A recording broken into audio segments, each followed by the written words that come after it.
Bueno, ahora estamos presenciando la inauguración del Antel Arena. Para hacer un repaso histórico de estos íconos, tenemos al historiador Leo Borges, que ya nos está acompañando y que justamente la idea contigo, Leo, es poder rever un poco esto, ¿no? Para algunos orgullo y para otros también blanco de críticas por la inversión millonaria que lógicamente implica este tipo de obras. ¿Cómo estás? Muy bien, por suerte. Buen lunes. Buen lunes. Buen lunes. Bueno, hoy es viernes y se siente. Cualquier obra Sí. de gran envergadura, como lo es el Antel Arena o la Torre de las Comunicaciones, tiene como dos grandes debilidades, que son, de alguna manera, las críticas nacen desde ese lugar, que son la funcionalidad y el presupuesto, ¿no? Por un lado, se critica cuál es la funcionalidad de determinada cosa. La Torre de Antel, ¿para qué servía? ¿Se necesitaba una torre tan grande? O por otro lado, el Antel Arena, ¿por qué Antel de alguna forma se mete en temas que supuestamente, según el estatuto de Antel, no le corresponden? No, recuerdo ahora, por ejemplo, la furibunda crítica de Connie Hughes, por ejemplo, a que, bueno, que Antel no debería hacer eso. Pero además, en las dos veces Antel estuvo presente, en las ¿no? dos veces, exactamente. Tanto en la torre de las telecomunicaciones como en el Antel Pero Arena. haciendo un repaso a lo largo de la historia de esas grandes, de esas importantes obras, uno encuentra algunos hitos, ¿no? Por un lado, por ejemplo, el viaducto, ¿no? Una obra que costó mucho tiempo y costó muchísimo dinero, que fue blanco de críticas, que comenzó por allá por el año 1960, en el gobierno del colegiado Blanco. En aquel momento en la intendencia había un consejo departamental, todavía no había un intendente. Recordemos que en la historia de Montevideo, en la historia departamental del Uruguay, uno va a tener momentos de intendentes y momentos de consejos departamentales.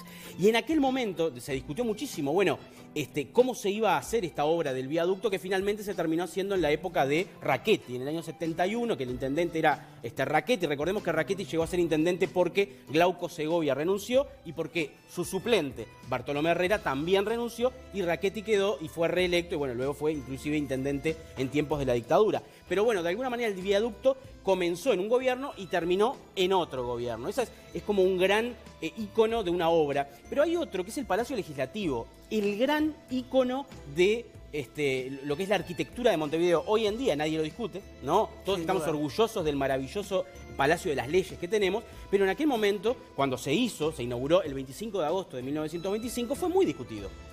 Pero fue muy discutido por el presupuesto que llevó, ¿verdad? Y muy discutido además por todo el proceso. Recordemos que el Palacio Legislativo comienza, de alguna manera, a plantearse la necesidad de tener un Palacio de las Leyes en 1896. Cuando se da la liquidación del Banco Nacional, el Banco Nacional fue el primer banco república que tuvimos y fue una muy mala experiencia que termina fundiéndose. En la ley de liquidación, en la cual se iban a vender todos los activos del banco, aparecía un inciso que decía, bueno, con esta plata vamos a hacer un Palacio de las Leyes. Y ahí comenzó en el gobierno de Lindolfo Cuestas, luego llega al gobierno de Valle y Ordóñez el llamado a concurso que gana Vittorio Meano y que finalmente termina Cayetano Moretti llevándolo adelante.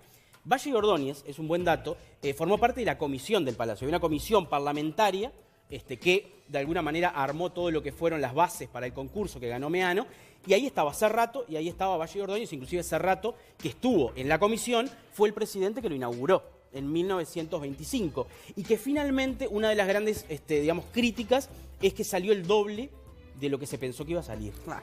La misma crítica que se le hace a la mayoría de todas estas obras importantes. Otra es el túnel. Uno pasa por el túnel todos los días y dice, bueno, esto parece una obra pequeña, pero para 1957 era una obra importantísima y muy necesaria además. Recuerdo, por ejemplo, que el intendente que estuvo hace un rato, Daniel Martínez, también planteó la idea de hacer otro túnel muy similar en otras calles, que después podemos preguntárselo algún día. Pero el tema es que el túnel de 18 de julio y 8 de octubre es un túnel que comienza a idearse en 1957 y que finalmente termina gestándose e inaugurándose en 1961. Por lo tanto, comienza con un gobierno colorado, 57, y termina con un gobierno blanco, ¿verdad? Y el túnel, bueno, el túnel tuvo todo tipo de críticas. Por un lado, funcionalidad. Cuando llovía, se inundaba. Pero se inundaba de una manera en la cual se le prohibía el paso a los ómnibus, que era lo principal, porque la idea era descongestionar, de alguna forma, el cruce. Entonces se le prohibía a los camiones y a los ómnibus, ¿no? Y el otro problema es que salió el doble de lo que se pensó inicialmente. Siempre lo mismo. Bueno, hay le pasa a gastos. cualquiera que también se mete en una obra, ¿no? Hay un costo inicial y rara vez. Muy difícil, claro. Muy difícil que difícil. ese costo que estaba previsto no aumente. Pero es no interesante como es crezca. siempre el doble. Bueno, ¿no? Como es siempre el doble. eso ya es diferente. Bueno, entonces el túnel, de alguna forma, que se sigue inundando, pero no a nivel de lo que se inundaba en aquel momento, ¿no? Otras obras importantes que pasan de un gobierno a otro, bueno, el anillo perimetral, por ejemplo, que se hizo en Maldonado, es Claro. interesante. ¿Por qué? Porque empezó en la época de Burgueño. Burgueño lo ideó, intendente blanco. De los Santos lo hizo, intendente del Frente Amplio. Y Antía cortó la cinta, intendente blanco. O sea que cerró de alguna manera, ¿no? Cerró bien. Cerró bien, ¿no? Y entonces, de alguna forma... Ahora, te pregunto por ejemplo, asociando lo que es año electoral con este tipo de inauguración, ¿no? ¿Cuánto suma, ¿no? En el colectivo del electorado, bueno, presenciar, ¿no? Que en tal periodo, bueno, mirá lo que nos deja, mirá. Claro, hay que ver también qué importancia le da la gente. Hay gente que está absolutamente fascinada con la obra y entiende un valor gigantesco para el país, más allá de Montevideo, y otros quizás no tanto, ¿no? Hay que ver también la percepción. Por ahí hay alguien que dice que en política la gente no tiene memoria. Entonces lo que termina sucediendo es que, bueno, uno olvida determinadas cosas que tuvieron que ver con la discusión. Por ejemplo, la Torre de Alté fue muy discutida. Hoy nos olvidamos de que fue muy discutida. El Sí, Antel hasta te Arena podés también. olvidar, digamos, en qué periodo, ¿no? Por fue ejemplo. inaugurada o Por quién ejemplo. estaba como presidente en ese momento. Son cosas que Pero, obviamente se olvidan. Por ejemplo, la Torre de Antel comenzó a construirse en 1997 bajo la presidencia de Julio María Sanguinetti y el presidente de Antel fue Ricardo Lombardo desde el año 95. ¿Tá? La Torre de Antel tuvo muchísimas presiones de la lista 15, por ejemplo, que fue Jorge Valle quien inauguró la Torre de Antel. Pero Jorge Valle fue el que más estuvo en contra, más allá de que el Frente Amplio estaba en contra también, obviamente, porque también estaría bueno alguna vez hacer ese ensayo y error de cómo funcionaba el Frente Amplio como oposición y cómo funciona como gobierno, ¿no? Entonces, de alguna manera, el Frente Amplio estaba en contra de la Torre de Antel, pero de forma furibunda, en contra, y ahora está a favor del Antel Arena y la oposición está en contra. Claro, es una cosa muy sí, es interesante. el mismo juego a la inversa. Es una cosa muy interesante. Pero ¿qué pasa? Cuando se inaugura en el 2002, recordemos que se le vino la crisis. O sea, la crisis llegaba, se inaugura la Torre de Antel y todo el mundo dijo, bueno, ¿cómo puede ser una Torre de Antel en un momento en el cual hay una crisis? Pero ahí Ricardo Lombardo, recuerdo que dijo que lo que salió la torre, para Lombardo, 73 millones de dólares. Para Gurméndez, que era el presidente de Antel en el 2002, 102 millones de dólares.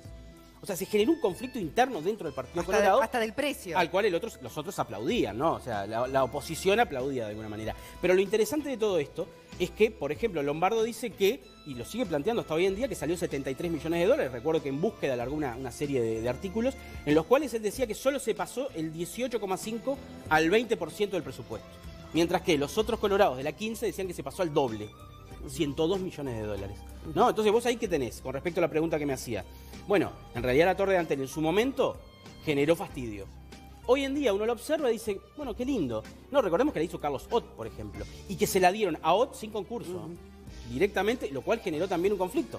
¿Por qué se la dan a Carlos Ott? Bueno, Carlos Ott en aquel momento era Luis Suárez de los arquitectos uruguayos, claramente, ¿no?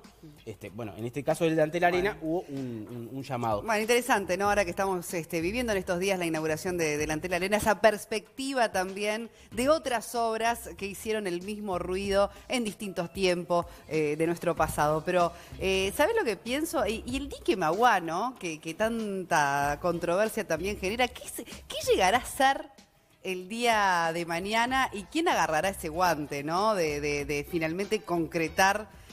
Dicen que no van a ceder los terrenos, digamos. Yo creo eso está laudado, pero no, yo creo que habrá claramente que ver.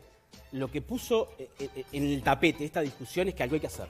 Bien, por eso, quiero ver Es que algo hay que hacer. qué va a pasar, ¿no? Dicen que hay que tener paciencia igual para este tipo de procesos, ¿no? Bueno, Leo, muchísimas gracias. Un placer como siempre tenerte en el programa, ¿eh? Te espero el próximo viernes.